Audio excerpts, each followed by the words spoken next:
பூஜை ரூமே இல்லாம ஒரு வீடு கட்டினாலும் அது தவறு கிடையாது. பூஜை ரூம் ஒரு இடத்துல தவறா இருந்துட்டாலோ, பூஜை ரூமே இல்லாம இருந்துட்டாலோ அந்த வீட்டை பாதிக்காது. பூஜை ரூம் சரியா இருந்துட்டா வாஸ்து சரியாகும் நிறைய பேர் சொல்றாங்க. கிடையவே கிடையாது. சிலர் ஜாதகம் பார்த்து எந்த பக்கம் தலைவாசல் இருந்தா நல்லா இருக்கும் அப்படிங்கறதையும் ஜாதகத்துல சொல்றாங்க அப்படிங்கிறது உண்மையா? எந்த விதமான ப்ராப்பர்ட்டி லிக்விடேஷனா இருந்தாலும் ஒரு கடன் தேவைப்படுது, ஒரு மணி லிக்விடிட்டி வேணும்னா கடவுளுக்கு காசு தேவையில்லை. காசு இருக்கிற இடத்துல எப்படி கடவுள் இருப்பாரு? இந்த நிகழ்ச்சியில நம்ம கூட யார் இணைஞ்சிருக்காங்க அப்படின்னு பார்த்தீங்கன்னா ஆஸ்ட்ரோ வாஸ்து கன்சல்டன்ட் நரசிம்ம ஹரி அவர்கள் தான் நம்ம கூட இருக்கிறாங்க. அவங்க கிட்ட நிறைய விஷயங்கள் நம்ம கிட்ட தெரிஞ்சுக்கலாம். வணக்கம் சார். வணக்கம். எப்படி இருக்கீங்க? ரொம்ப நல்லா இருக்கேன்ப்பா சார். தொடர்ந்து நமக்காக வாஸ்து ரிலேட்டடான நிறைய தகவல்கள் கொடுத்துட்டு இருக்கிறீங்க. ஸோ நிறைய பேர் கமெண்ட்ஸில் கேட்குறதும் உண்டு, வாஸ்து ரிலேட்டடாக நம்ம படிக்கணும், அது ரிலேட்டடாக எங்கேயாவது கிளாஸ் வைக்க முடியுமா அப்படின்னு கேட்குறாங்க. ஸோ நீங்கள் வாஸ்துக்கான வகுப்புகள் ஏதாவது நடத்துகிறீங்களா? ஆமாம். இப்போது தை பிறந்தால் வழி பிறக்கும்னு சொல்லுவாங்க. இந்த தை பொங்கலுக்கு அப்புறமா இந்த ஜனவரி 23, 24 2 நாட்கள் வாஸ்து வகுப்பு, அது ஒரு சனி ஞாயிறாக வர்ற காரணத்தினால அந்த 2 நாள் சென்னையிலேயே மடிப்பாக்கத்தில் 2 நாள் வாஸ்து வகுப்புகள் நான் ஆரம்பிக்கிறேன். ஸோ யாரெல்லாம் இன்ட்ரெஸ்டடாக இருக்காங்களோ அவங்க என்னோட நம்பருக்கு காண்டாக்ட் பண்ணுங்கள். உங்களுக்கு என்ன ஏதுங்கிறத சொல்கிறேன். இதில் அடிப்படையில் இருந்து உயர்நிலை வரைக்கும் இருக்கக்கூடிய வாஸ்து சூட்சமங்கள் அனைத்தும், அதுக்கப்புறம் வளமாக வாழ்கிறதுக்கு ஒரு நல்ல சூழ்நிலையை அமைச்சிக்கிறது எப்படி, எந்தெந்த மாதிரி வஸ்துக்கள் வீட்டில் பயன்படுத்தும் போது எந்தெந்த மாதிரியான விஷயங்கள் செய்யும் பொழுது நம்மளோட வாழ்க்கை இன்னும் வளம் பெறும் அப்படிங்கிற நிறைய சூட்சம ரகசியங்களும் 2வது நாள் வகுப்பில் இருக்குது. ஸோ அடிப்படையிலேருந்து அட்வான்ஸ் வரைக்கும் எல்லாமே இந்த 2 நாளில் கொடுக்கறதுக்கு நான் முயற்சி பண்ணுறேன். யாருக்கெல்லாம் படிக்கணுங்கிற ஆர்வம் இருக்கோ கான்டாக்ட் பண்ணுங்கள், நான் என்னங்கிறது உங்களுக்கு நான் சொல்கிறேன். கண்டிப்பாக சார். இதில் இன்னொரு சந்தேகம் வரும். நிறைய பேர் இந்த ஆஃப்லைன் கிளாஸ் ஆன்லைன் கிளாஸ் நிறைய பேர் கேட்பாங்க. ஸோ இப்போ நிறைய தூரத்தில் இருக்கிறவங்க வர முடியாத ஒரு சூழ்நிலை. ஸோ இதில் ஆன்லைன் கிளாஸ் இருக்கா? இப்போதைக்கு ஆன்லைன் கிளாஸ் இல்லைம்மா. நான் அது மேலே பெரிய நம்பிக்கை எனக்கு இல்லை. முதல்ல குருகுல கல்வி அப்படிங்கிறதே நம்ம வாயிலிருந்து பேசும்போது வரக்கூடிய வார்த்தைகள் மட்டுமே கிடையாது. ஃபிசிக்கலாக இப்போது ஒரு மந்திர உபாசனை நீங்கள் வாங்கணும் அப்படின்னாலும் தீட்சைன்னு சொல்லுவாங்க, ஸ்பரிச தீட்சைன்னு சொல்லுவாங்க. குருநாதர் பக்கத்தில் உட்காந்து குருநாதர் காதில் மந்திரம் சொல்லிட்டு தொடுவார். உங்களை ஸ்பரிசமாக தொட்டு அந்த மந்திரத்தை உங்களுக்குள்ளே அந்த பீஜம்னு சொல்லக்கூடிய விதையை உங்களுக்குள்ளே விதைக்கிறதா ஐதீகம் உண்டு. இன்றைக்கி நிறையா பேர் செல்ஃபோன், வாட்ஸ்அப், ஃபேஸ்புக்கிலலாம் தீட்சை கொடுக்குறாங்க. பட் எனக்கு அதில் பெரிய உடன்பாடு இல்லை. என்னை பொறுத்தளவு நேரடியாக உட்கார்ந்து நான் சொல்லக்கூடிய விஷயங்களை கேட்கும் பொழுது நான் சொல்லக்கூடிய வார்த்தைகள் மட்டும் இல்லாமல் எனக்கு என் குருநாதர் என்ன ட்ரான்ஸ்ஃபர் பண்ணாரோ அதை நேரடியாக என்னால் உங்களுக்கு அந்த நாலேஜ் அப்படிங்கிறது என்னால் ட்ரான்ஸ்ஃபர் பண்ண முடியுங்கிற நம்பிக்கையில் இருக்கேன். ஸோ ஆன்லைன் வகுப்பு பெரும்பாலும் நான் எடுக்க மாட்டேன்னே நினைக்கிறேன். அதை நேரடியாக மட்டும்தான் தேவைப்படும் போது அந்தந்த ஊர்களில் 4 பின்ன போய் 2 நாள் முகாம் மாதிரி போட்டு அங்கங்கே இருக்கிறவங்களுக்கு நான் சொல்லித்தரத்துக்கு ரெடியாக இருக்கேனே தவிர ஆன்லைன் வகுப்பு அப்படிங்கிறதுங்கிறது என்னை பொறுத்தளவுக்கு, ஆனால் அது தவறுன்னு நான் சொல்ல வரல, எனக்கு அதில் பெரிய உடன்பாடு இல்லைங்கிறது தான். 4 பேராக இருந்தாலும் சரி, எவ்வளோ பேரால் வர முடியுமோ அவ்வளோ பேர் வந்தாலும் அவங்க அதுக்கப்புறம் இன்னொரு 4 பேர்கிட்ட ட்ரான்ஸ்ஃபர் பண்ணுவாங்க இல்லையா? அது அப்படியே இந்த நதி வாய்க்காக்கு பாய்ச்சி, வரப்புக்கு பாய்ச்சி, வரப்பு நெல் பயிருக்கு பாய்ச்சுற மாதிரி அது அப்படியே எல்லாத்துக்கும் பரவி சேருங்கிறது என்னோடது. பட் நேரடியாக சொல்லக்கூடிய விஷயங்கள்ங்கிறது நல்லாயிருக்கும். ஓகே. இந்த 2 நாள் வகுப்புங்கிறது வாஸ்து ரிலேட்டடான எல்லா விஷயங்களையும் கற்றுக்க முடியுமா? கண்டிப்பாக கற்றுக்க முடியுமா? அதாவது கற்றுக்க முடியுமான்னு கேட்டால் எனக்கு அதை பதில் சொல்ல முடியாது. ஆனால் என்னால் சொல்ல முடியும். அதோட முழுமையான இது வெறும் 25% மட்டும்தான். மிச்சம் 75% நான் சொல்லக்கூடிய விஷயங்களை ப்ராக்டிக்கலாக அவங்க போய் ஒவ்வொரு வீட்டையும், ஒவ்வொரு கடையையும், ஒவ்வொரு ஊரையும், ஒவ்வொரு கோயிலையும் அவங்க நேரடியாக போய் பார்த்து நான் சொன்ன விஷயங்களை அவங்க ராக்டிஃபை பண்ணுறாங்க இல்லையா? சார் அது சொன்னார் அன்னைக்கு, அப்படி தான் இருக்கா? வடகிழக்கு கார்னர் பிளாட்டில் இருக்கவங்களாம் நல்லா இருக்காங்களா? தெருக்குத்துக்கள் இப்படி தான் வேலை பார்க்குதா? வீட்டில் அறைகளில் இப்படி அமைக்கும் போது இந்த பலன் தான் இருக்கான்னு அவங்களுக்கு இருக்கிற ஆர்வத்தில் அவங்க ஆராய்ச்சி பண்ணதான் இப்போ நான் இன்றைக்கி இங்கே உட்காந்து பேசுகிறேன் அப்படின்னா, நேற்று ஒரு கிளாஸில் கற்றுக்கிட்டு இன்றைக்கி நான் பேசலை. பல குருமார்கள்லேருந்து கற்றுக்கிட்டு ஒரு 15 வருடமாக நம்ம பயணம் பண்ணி வர்றது இல்லையா? அப்போ இது ஒரு விதை தான், ஒரு பீஜம் தான். அந்த விதை முழுமையாக என்னால் கொடுக்க முடியும். கண்டிப்பா. அந்த விஷயங்களை என்னால் உங்ககிட்ட கொண்டு போய் சேர்க்க முடியும். ஆனால் நீங்கள் அதை முழுமையாக கிரகிச்சிக்கிறது அப்படிங்கிறது உங்களோட எக்ஸ்பீரியன்ஸ். நீங்கள் எல்லா இடத்தையும் பார்த்து பார்த்து பழகும் பொழுது தான் அது உங்களுக்குள்ளே முழுமையாக வந்து சேரும். ஆனால் நீங்கள் கேட்ட கேள்வி 2 நாளில் வாஸ்துவோட அடியிலேருந்து முடிவு வரைக்கும் என்னால் உங்களுக்கு விளக்கி சொல்ல முடியுமானா சொல்ல முடியும். கண்டிப்பா. அதை கத்துக்கிற விஷயங்கள் அது. ஆமாம். அதுக்கப்புறம் நீங்கள் அதை பயன்படுத்தும் பொழுது தான் அது முழுமையடையும். கண்டிப்பா. ஒரு புக்கு வாங்குற மாதிரி தான்மா.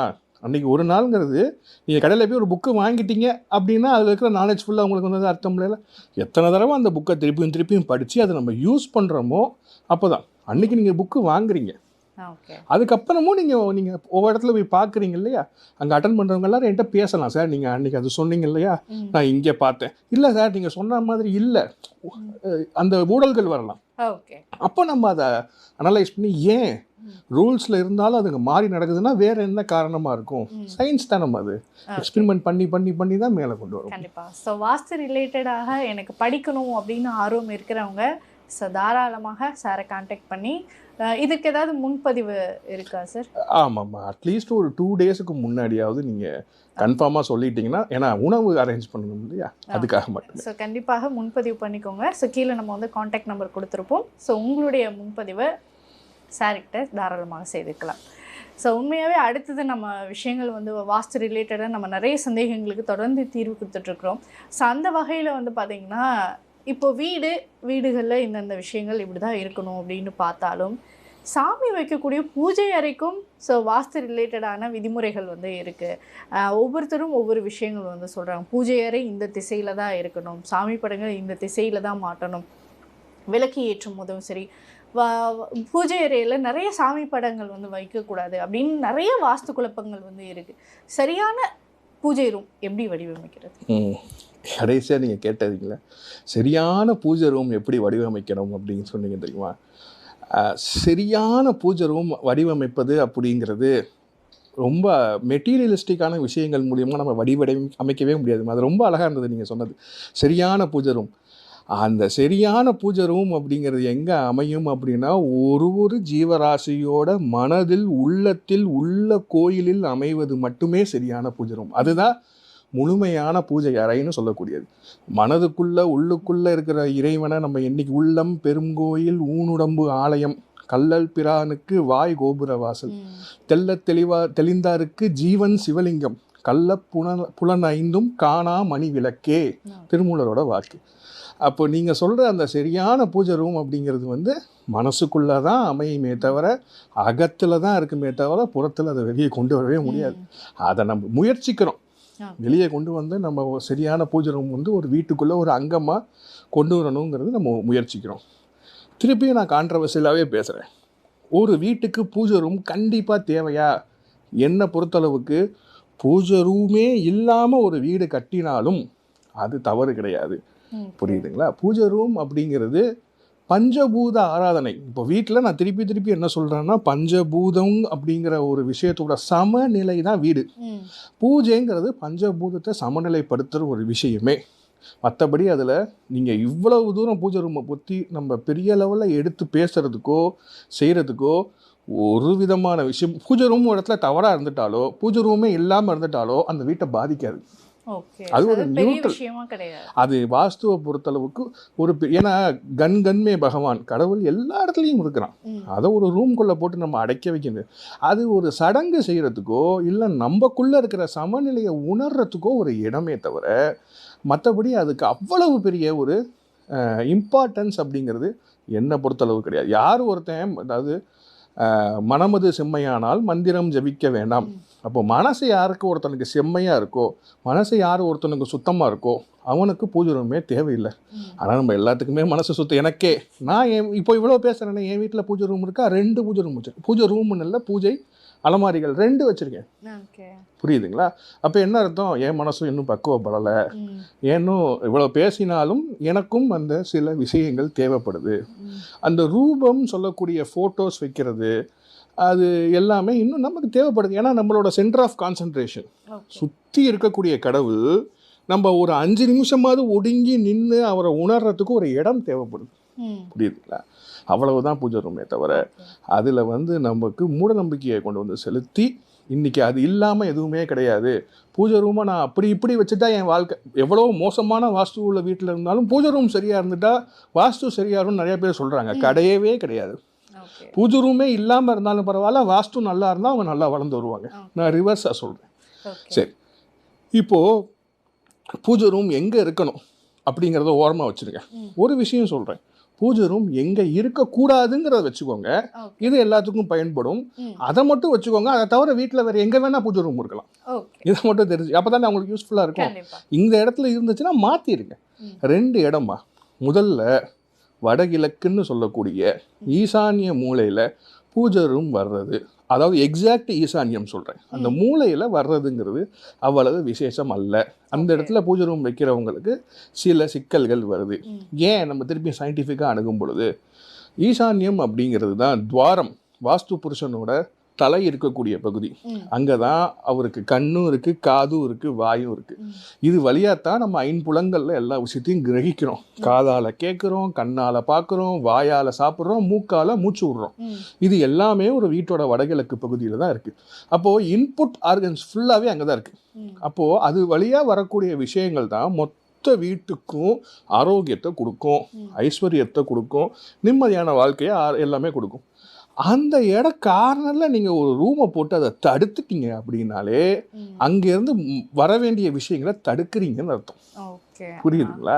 முதல் காரணம், அந்த இடத்த ஒரு ரூமாக போட்டு எக்காரணத்திலும் எந்த வீட்லையும் தடுக்கக்கூடாது. வடகிழக்குங்கிறது ஃப்ரீயாக இருக்கணும், அந்த மூளை ஃப்ரீயாக இருக்கணும். அங்கே ஜன்னல்கள் முடிஞ்சால் வைங்க, அவ்வளவுதானே தவிர அந்த இடத்துல ரூம் போடக்கூடாது. இது முதல் காரணம். 2வது, வடகிழக்கு அப்படிங்கிறது ஜலமூலை, பஞ்சபூதத்தில் நீர் இருக்கிற பகுதி. அந்த நீர் இருக்கக்கூடிய பகுதியில் நம்ம பூஜை ரூம் வச்சா நம்ம பிரதானமாக நெருப்பை கும்பிட்றவங்க, விளக்கு எரிந்தால் தான் அது பூஜை ரூம்.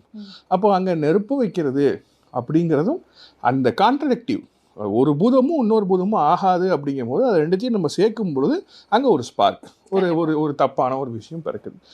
இன்னொன்று, வடகிழக்குங்கிறது ரொம்ப புனிதமான பகுதி, எந்த டவுட்டும் கிடையாது. பசங்க வடகிழக்கில் உட்காந்து படிக்கும் பொழுது நல்லா அவங்களுக்கு ஞாபக சக்தி வரும். நம்ம சாதனைகள் செய்யும் பொழுது, மந்திர உச்சாரணை செய்யும் பொழுது, யோகா நிலை, யோகா சம்மந்தப்பட்ட விஷயங்கள் நாங்கள் செய்யும் பொழுது நமக்கு ஒருமைப்பாடு கிடைக்கும். அதில் டவுட்டே கிடையாது. ஆனால் பூஜைன்னு சொல்லக்கூடிய பஞ்சபூத ஆராதனைங்கிறது அந்த இடம் அல்ல. 2வது, தென்மேற்குன்னு சொல்லக்கூடிய சவுத் வெஸ்ட் கார்னர். நிறையா பேர் இன்றைக்கி என்ன செய்கிறாங்கன்னா, தென்மேற்கு மூலையை குபேர மூலைன்னு பேர் மாற்றிட்டாங்க. குபேரனுக்கு மூளை அல்ல அவருக்கு, அதாவது கார்னர்ஸ் கிடையாது. குபேரன் வடக்கு மத்திய ஆட்சி செய்யக்கூடியவர்.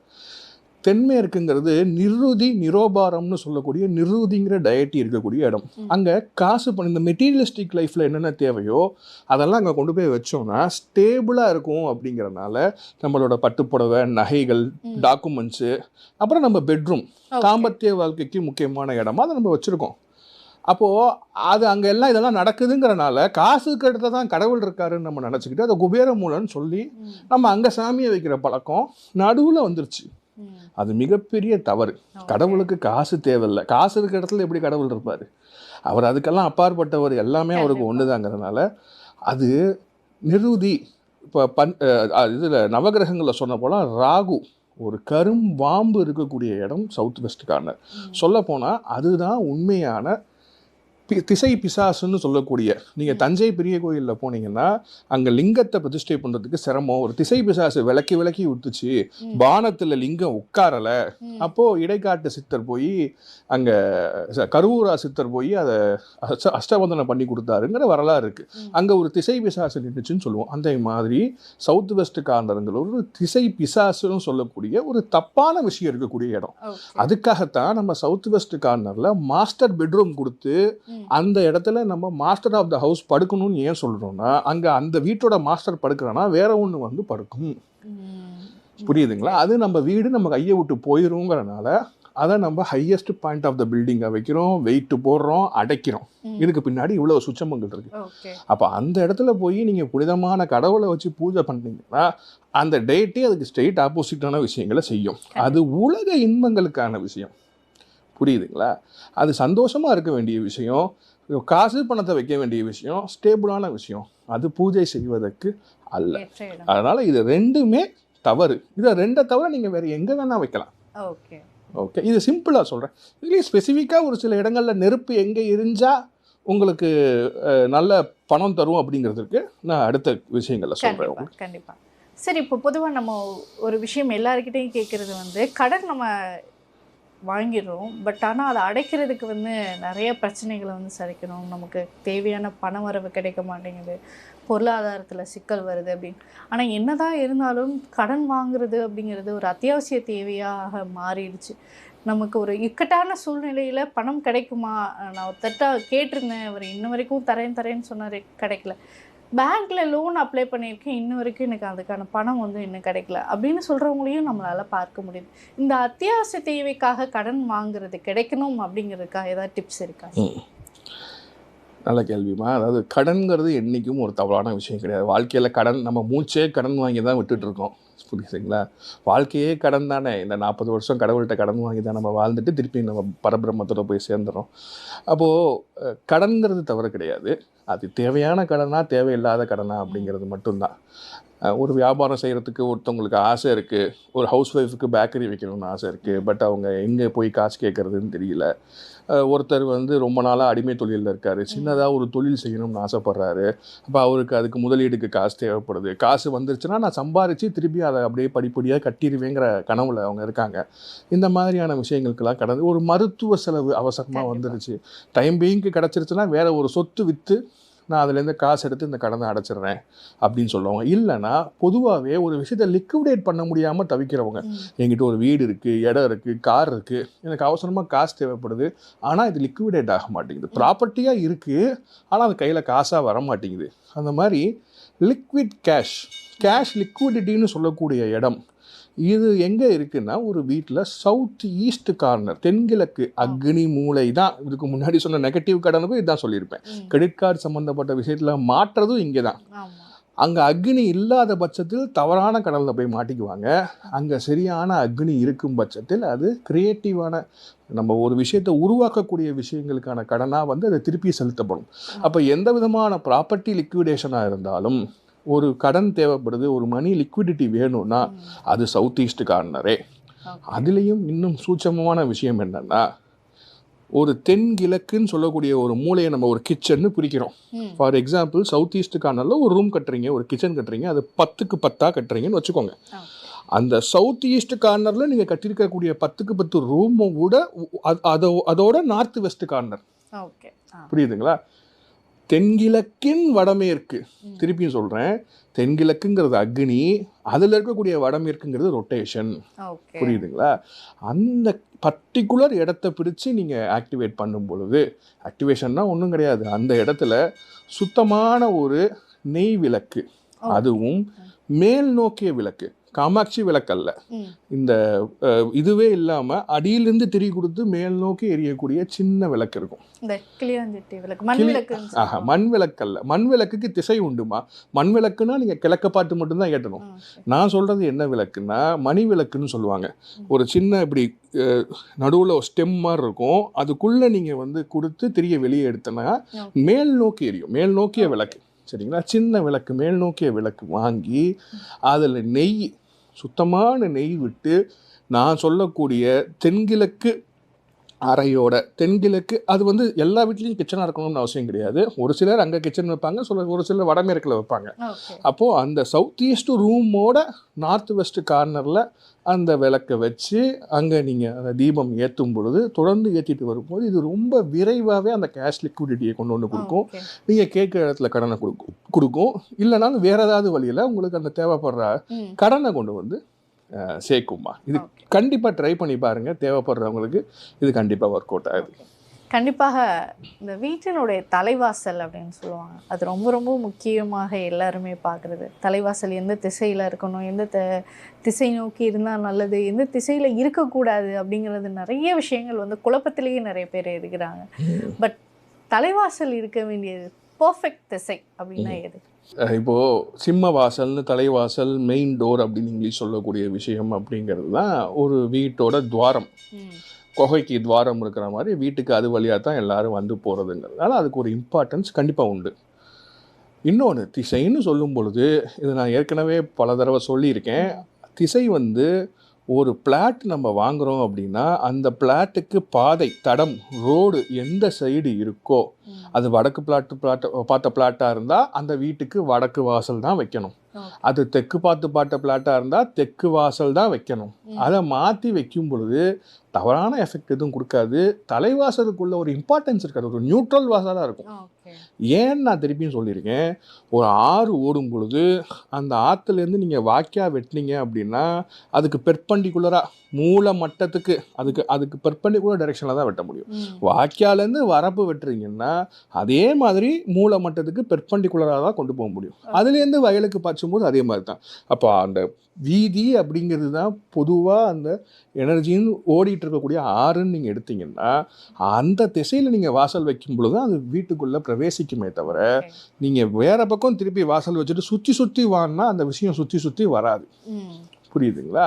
அப்போது நீங்கள் இடம் வாங்கும் பொழுதே நீங்கள் ஜாதகம் பார்க்குறதா இருந்தால் பார்த்துக்கோங்க, எது வேணால் பார்த்துக்கோங்க. பார்த்துட்டு உங்களுக்கு எந்த திசையில் வாங்கணும், என்னை பொறுத்தளவுக்கு எல்லா திசையும் நல்ல திசையே. அந்த மாதிரி ஒன்று அமையுது உங்களுக்கு அப்படின்னாலே அது உங்களுக்கு நல்லது செய்யும் அப்படிங்கிறது என்னோட நம்பிக்கை. அப்போது நீங்கள் பார்த்துட்டு நீங்கள் வாங்கும் பொழுதே உங்களுக்கு வடக்கு வாசல் தான் வேணும்னா வடக்கு பக்கம் உள்ள பிளாட்டே வாங்குங்க, தெற்கு வாசல் வேணும்னா தெற்கு பக்கம் உள்ள பிளாட்டே வாங்குங்க. ஓகே. சிலர் வந்து ஜாதகம் பார்த்து எந்த பக்கம் தலைவாசல் இருந்தால் நல்லா இருக்கும் அப்படிங்கிறதையும் ஜாதகத்தில் சொல்கிறாங்க அப்படின்னு, அது உண்மையா? அதுதான் திருப்பி சொல்கிறேம்மா. ஒரு வீட்டில் 4 பேர் இருக்காங்க, சரிங்களா? ஹஸ்பண்ட், ஒய்ஃபு, 2 குழந்தைங்க, அவங்க அப்பா அம்மா சேர்த்துக்கோங்க. 6 பேர் ஒரு வீட்டில் இருக்காங்கன்னு வச்சுக்கோங்க. 6 பேர்த்துக்கும் ஒரு ஜாதகத்தில் ஒரு தலைவாசல் காட்டும். அப்போ ஒருத்தவங்க நல்லா இருந்து ஒருத்தவங்க நல்லா இல்லாமல் போனால் பரவாயில்லையா? நான் சொல்கிறது உங்களுக்கு புரியுதா? சில பேர் தான் சொல்லுவாங்க, யார் பேரில் வீடு இருக்கோ அவங்க ஜாதகத்தை மட்டும் பார்த்தா போதும்பாங்க. அப்போ அவங்க மட்டும் தான் அந்த வீட்டில் வசிக்கிறாங்களா? யார் பேரில் இருக்குங்கிறதெல்லாம் கிடையாது. அது வந்து வாசல் அப்படிங்கிறது. ஆனால் நமக்கு பாரம்பரியத்தில் ஒரு முறை இருந்தது, வீட்டு தலைவி யாரோ அந்த தலைவியோட ஜாதகத்தை வச்சு பார்த்து தலைவாசல் எடுக்கக்கூடிய முறைகள் இருந்தது. ஆனால் நம்மலாம் அதெல்லாம் கடந்து நூற்றுக்கணக்கான வருஷங்கள் தாண்டி வந்துட்டோம். இன்றைக்கி நம்ம அந்த விஷயத்தை எடுத்து குழப்ப வேண்டிய அவசியம் கிடையாது. அன்றைக்கி நமக்கு இருந்த கட்டுமான விஷயங்களும் சரி, நம்ம அமைச்சிக்கிட்ட விஷயங்களும் சரி இன்றைக்கி இல்லை. கிட்டத்தட்ட 75% மாறி போச்சு. வெறும் 25% தான் கையில் வச்சுட்ருக்கோம். அதில் எது பெஸ்ட்டோன்னு எடுத்து பார்க்கும்பொழுது டிரெக்ஷனுக்கு முக்கியத்துவம் தேவையில்லை. ப்ராக்டிக்கலாக உங்களுக்கு என்ன தேவை, இதில் அதுக்கு எது செட் ஆகுங்கிறது பாருங்கள். நான் ஏற்கனவே சொல்லியிருக்கேன், சவுத் அண்ட் வெஸ்ட்டு போகும்போது ஒரு சில வாஸ்து டிஃபிகல்ட்டிஸ் வருது. ஆனால் சவுத் அண்ட் வெஸ்ட்டு தப்பான டிரெக்ஷன் நான் சொல்ல வரல, ரொம்ப நல்ல டிரெக்ஷன். ஆனால் பிளானை செட் பண்ணுறதுல சிக்கல் வரும். நீங்கள் சவுத் அண்ட் வெஸ்ட்டு ஒரு ஜாதகக்காரர் சொன்னான்னு வாங்கிடுவீங்க, சின்ன பிளாட்டாக வாங்கிடுவீங்க. அவர் அதை ஒரு பாயிண்ட்டை வச்சு நீங்கள் சவுத் அண்ட் வெஸ்ட் எடுத்துகிட்டு வாஸ்துவில் இருக்கக்கூடிய 50% விஷயங்களை இன்கார்பரேட் பண்ண முடியாமல் போச்சுன்னா யாருக்கு பாதிப்பு? கண்டிப்பாக அவங்களுக்கு தான். நான் சொல்கிறது புரியுதுங்களா? அப்போது அதுக்காகத்தான் திசைக்கு முக்கியத்துவம் கொடுக்காதீங்க. உங்களுக்கு என்ன ரெக்குவயர்மெண்ட்டோ அதுக்கு முக்கியத்துவம் கொடுத்து இடத்த வாங்குங்க. என்னால் சின்னது தான் வாங்க முடியும் சார், பெருசு வாங்க முடியாது சார், அப்படியா ஈஸ்டர்ன் நார்த்து போங்க, ஈஸியாக உங்களுக்கு பிளான் உட்காரும். அதுலேயும் சவுத்து போகிறீங்களா, கொஞ்சம் காம்ப்ரமைஸ் பண்ணி கொஞ்சம் வீட்டை சுருக்கிக்கிட்டு நம்ம அதை இதை பண்ண முடியும். புரியுதுங்களா? அப்போது உங்களோட ரெக்குவயர்மெண்ட்டுக்கு ஃபஸ்ட் ஆப்ஷன் கொடுங்க, டிரெக்ஷனுங்கிறது செகண்டரி தான். ஓகே. அடுத்தது தலைவாசல் அமைக்கக்கூடிய விஷயங்களில் இருக்கக்கூடிய குழப்பங்கள். எந்த ஒரு வீடுன்னு இருந்தால் அதில் எங்கே ஒரு திசை இருக்குது, இப்போ வடக்கு திசைனே எடுத்துக்கிறோம் அப்படின்னா நிறைய அதில் குழப்பங்கள் வருது. என்ன ஒருத்தவங்க என்ன சொல்லுவாங்கன்னா, எக்ஸாக்ட் ஈசானிய கார்னரில் கொண்டு போய் வாசல் வைங்கம்பாங்க. ஆனால் நம்ம பாரம்பரிய பழக்கம் அப்படி அல்ல. ஏன்னா இப்போது ஒரு திசையை எடுத்துகிட்டா 2ஆக பிரிச்சிடுறோம். வடக்கு அப்படின்னா கிழக்க ஒட்டின வடக்கு பகுதி, வடகிழக்கு கிழக்கு பூராமே உச்சம், வடமேற்கு வடக்கு பூராமே நீச்சம் அப்படின்னு நம்ம 2ஆக பிரிச்சுட்டிங்கன்னா அப்போ அதில் அவ்வளோ தூரம் எக்ஸாக்ட் வடகிழக்கு கார்னரில் கொண்டு போய் வச்சாதான் பவர் அதிகம் அப்படின்னு சில பேர் இன்றைக்கி இருக்கக்கூடியவங்க சொல்கிறாங்க. ஆனால் நம்மளோட பாரம்பரியம் அப்படி இல்லை.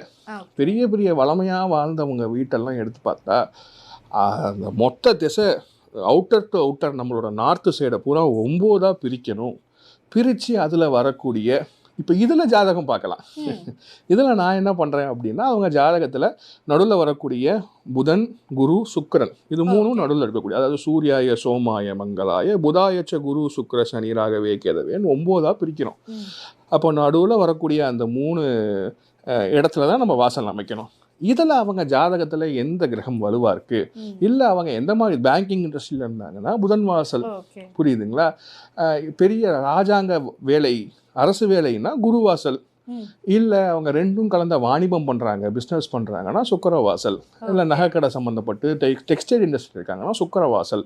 அவங்க ஜாதகத்திலையும் கம்பேர் பண்ணி இது 3ல் ஒரு வாசல் வைக்கிறதுங்கிறது சிறந்தது. ஆனால் அதுக்காக எக்ஸாக்டாக அந்த நார்த் ஈஸ்ட் கார்னரில் வைக்கிறது தவறுன்னு சொல்ல வரல. ஆனால் அதை விட இது சிறந்ததுன்னு சொல்ல வரேன். எப்பயுமே என்னை பொறுத்தளவுக்கு கார்னர்ஸை ஓப்பன் பண்ணக்கூடாதுமா.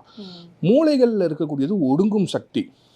நடுவில் பிரவேசிக்கக்கூடிய விஷயங்கள் தான் உள்ளே வரக்கூடிய. இப்போ நீங்கள் அஷ்டதிக்கு பாடகர்கள் எடுத்துக்கிட்டாலே மத்தியில் உள்ள டயட்டிஸ் எல்லாமே பார்த்தீங்க அப்படின்னா நம்ம ரொம்ப பரிச்சயமாக இருக்கும். இப்போ கிழக்கு மத்தியில் இந்திரன் சொல்லுவோம், இந்திர சக்தின்னு சொல்லுவோம். அதை சூரிய சக்தின்னு எடுத்துக்கலாம். சூரிய சக்தி வீட்டுக்குள்ளே வந்து போகணும். வடக்கு மத்தியில் குபேரன், குபேரன் தான் வீட்டுக்குள்ளே வந்து போகணும். இப்போ மேற்கு மத்திய வருணன், வருணன் தான் மலை. அப்போ வெளிநாட்டிலேருந்து வரக்கூடிய பணத்தை குறிக்கக்கூடியது அந்த சக்தி வீட்டு.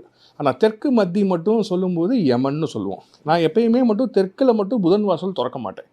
தெற்கு பக்கம் மட்டும் புதன் கிடையாது. ஏன்னா அது மத்தியில் யமன், அது வீட்டுக்குள்ளே வந்து போகணும் யாரும் ஆசைப்பட மாட்டோம். ஆனால் வீட்டுக்குள்ளே வந்தால் தான் இன்றைக்கி வாழ முடியும். ஒருத்தவங்க இறந்தாதான் அடுத்த குழந்தை வளர முடியும். அதனால் பாப்புலேஷன் கரெக்டாக இருக்கும். அப்போ அதுவும் இது இந்த 4 சக்தியும் பார்த்தீங்கன்னா வீட்டுக்குள்ளே பிரவேசிக்கக்கூடிய சக்தி. மற்ற 4 கார்னரும் ஒடுங்கு சக்திகள். புரியுதுங்களா? அந்தந்த மூலையில் போய் அங்கேயே ஒடுங்கி இருக்கக்கூடிய சக்தி. ஸோ மூளையில் திறக்கிறதுங்கிறது நான் பெருசாக ப்ரிஃபர் பண்ணுறதில்ல.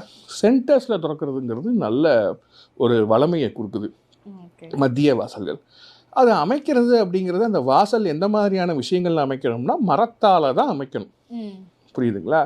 அதுக்கு அழகான நிலை வச்சு அது மேலே கஜலட்சுமி வைக்கிறதுங்கிறது நம்ம பழக்கம். அப்படி இல்லைனாலும் அட்லீஸ்ட் சாதாரணமாக அமைச்சிங்கனாலும் மரத்தால் அமைங்க. நான் எல்லாத்தையும் நான் பிளான் போட்டு கொடுக்குறவங்ககிட்டலாம் ஒரு வார்த்தை சொல்லுவேன், சார் உங்களால் முடிஞ்சால் டபுள் டோர் வைங்க சார். 2 பக்கம், அதாவது ஒரு தோல் இருக்குது, தோலுக்கு 2 கை இருக்கிற மாதிரி ஃப்ரேமில் 2 பக்கமும் உள்ளே போகுது. இது ஒன்று கிளாக் வைஸ், ஒன்று ஆன்டி கிளாக் வைஸ், பேலன்ஸ்டாக இருக்கும் சார். செய்யுங்க முடிஞ்சால், இன்றைக்கி இருக்கிற காலகட்டத்தில் முடிஞ்சால் செய்யுங்கிறது நான் எல்லாத்தையுமே சொல்கிற விஷயம். நிறைய இடங்களில் சிங்கிள் டோர் வைக்கிறது, எல்லா இடத்துலையுமே சிங்கிள் டோர் தான் வைக்கிறாங்க, நிறைய இடங்கள்ல இல்லை, எல்லா இடத்துலையுமே. ஆனாலும் நமக்கு ஒரு ஆசை, அந்த டபுள் டோருக்கு ஒரு அழகு இருக்குது, நம்ம பாரம்பரியத்தில் இருக்கக்கூடியது. இன்னொன்று, டபுள் டோர் இடம் கம்மியாக அடிக்குமா. இப்போது ஒரு சில இடங்களில் நீங்கள் இன்னொரு சென்டர் வாசல் வைக்கும்போது டபுள் டோர் தான் வைக்க முடியும். ஏன்னா சிங்கிள் டோரை திறந்தீங்கன்னா நீங்கள் ஒரு பக்கம் நிற்கும், கடைசி இது வரைக்கும் போகாது.